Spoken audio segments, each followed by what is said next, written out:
చూస్తా ఉన్నాడండి. ఎవరి కోసం ఎదురు చూడాలి? మనం అందరం ఎవరి కోసం కనిపెట్టుకోవాలి?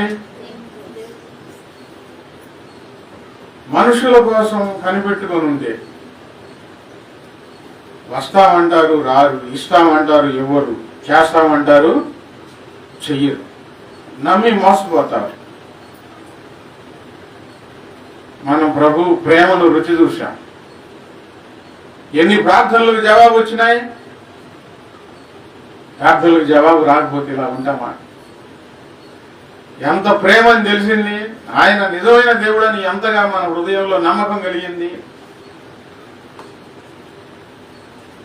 భయంకరమైన పరిస్థితులు ఏర్పడినప్పుడు ఒక సంగతి పేతురు పత్రికలో చదువుకొని ముందుకెళ్దాం. పేతురు పత్రిక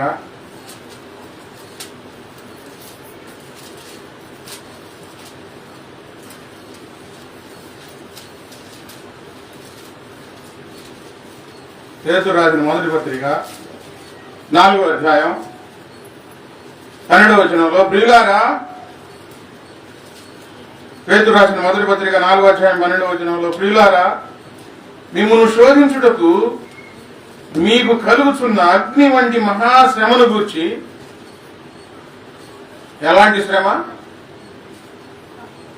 అగ్ని వంటి మహాశ్రమ ఎవరి జీవితంలోకి వచ్చింది?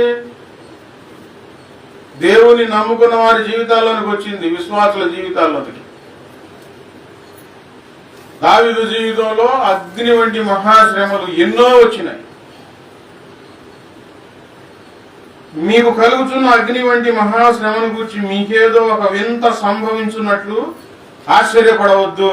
ఏదో జరుగుతుంది, సమాధానం రావట్లేదు అని ఆశ్చర్యపోవద్దు. అగ్ని వంటి మహాశ్రమలలో దేవుని కోసం కనిపెట్టుకోవాలి విశ్వాసులు. దావీదు జీవితంలో ప్రభు పిలిచిన తర్వాత, ప్రభు పని అప్పచెప్పిన తర్వాత దినదినము పరిగెత్తుతూ పారిపోతూ బ్రతకాల్సి వచ్చిందండి.